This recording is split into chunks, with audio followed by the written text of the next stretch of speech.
Sorry about that. It's really windy out here today. Have you ever woken up in the morning and checked the weather and see high winds and debate calling your friends to cancel practice? Well, in today's video, we're going to talk about some ideas that you can use to help you be a better volleyball player in the wind.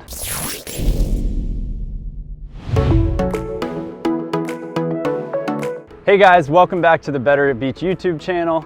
In today's video, we're going to be talking about how you can use the wind to win games. Recently, we've been getting a lot of requests from you guys about some tips that can help you be better volleyball players in the wind. So for today's video, I'm going to give you a couple of ideas for passing, setting, hitting, and serving that you can use to help you be a better volleyball player in the wind. One of the biggest things that we see about people trying to play in the wind is they don't realize that you can use the wind to favor your play. Most of the skills that I'm going to be talking about today, whether it's passing, setting, hitting, or serving, we're going to use the wind to help our play get stronger rather than worrying about the wind a lot and wondering what's going to happen. Most of the time, we're going to be finishing our play into the wind. So with passing, you should be treating passing as normal as possible until your contact point.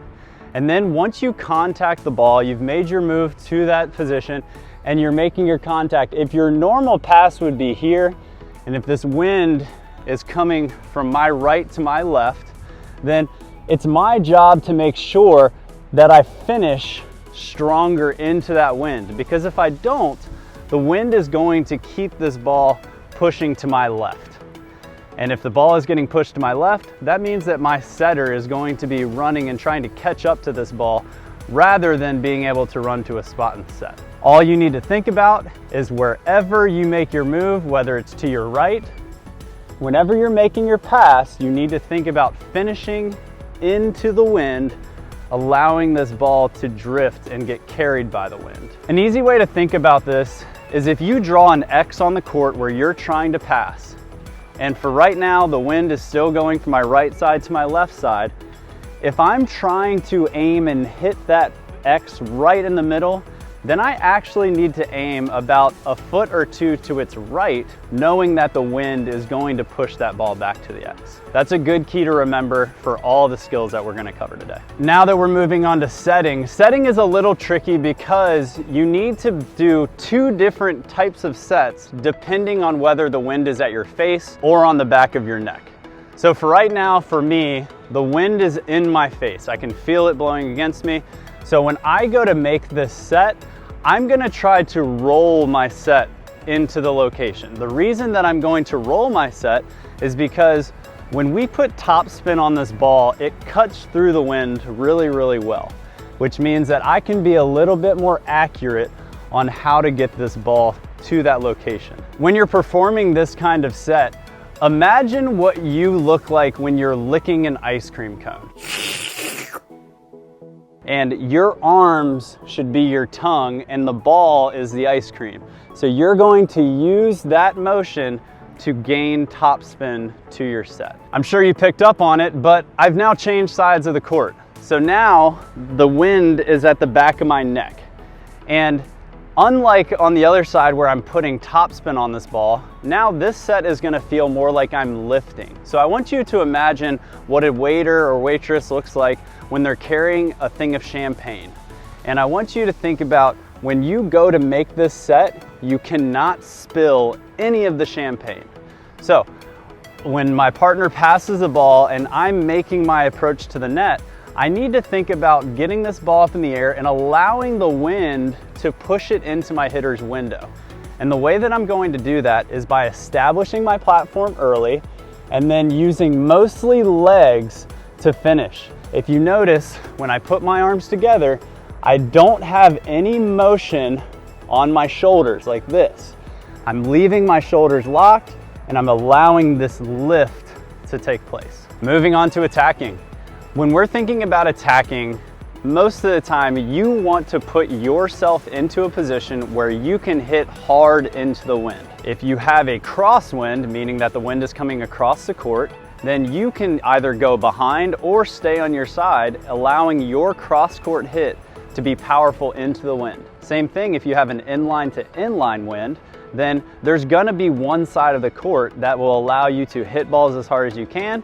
But if you're on the other side of the court and the wind is carrying your ball, then you're probably gonna have to be a little bit safer. You're not gonna be able to swing 100% of the ball. So what you need to think about is putting yourself into a position where you can try to hit into the wind. In Hermoso, we have a crosswind from the west to the east. So on any normal day, you will see a lot of players on the ocean side of the court move behind their setter, allowing them to hit back to the wind. This is a great opportunity to use the wind in your favor. Last one, serving.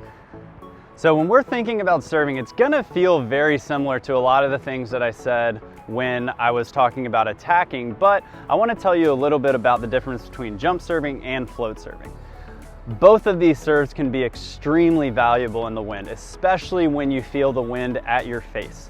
So if you feel the wind at your face and you're getting ready to serve, that should be the green light that you can go for this serve and hit it almost as hard as you want, and that wind is gonna pull the ball down and land on your side. A simple key that I want you to remember is when the wind is in your face, you should try to miss long. Obviously, we don't want to miss serves, but if we think about hitting this ball long, there's a good chance that this ball will dive into the court. If the wind is at my back, then that changes things a little bit because now the wind is going to be helping my ball. So if I put too much power on this serve, then more than likely it's going to be going out of bounds. So you need to figure out a way to be extremely accurate, but also use the wind to carry this ball and allow it to get a natural float.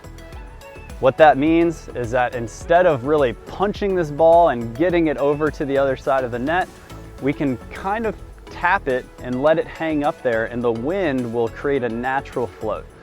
Unfortunately, when the wind is really strong at our back, that's about all we can do to try to make our serve a little bit stronger. When we're talking about jump serving, it's pretty much the same thing, especially when the wind is at your face.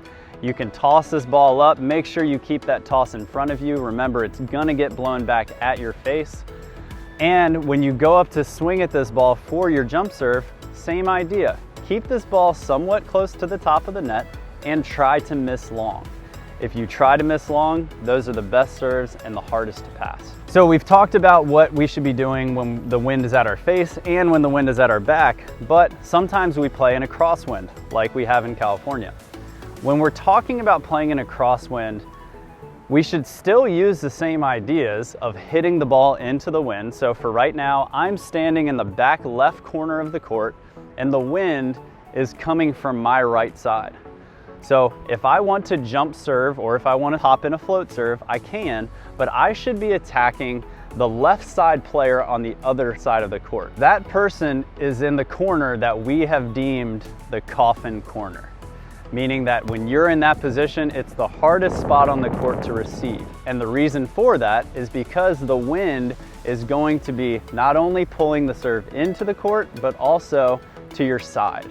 Whether I decide to serve from the left side of the court or the right side of the court, it would benefit me as a defensive player to keep the ball on their left side. If I happen to switch sides, so now the wind is coming from my left to my right, then I should be attacking the right side player. All right guys, thank you so much once again for tuning in.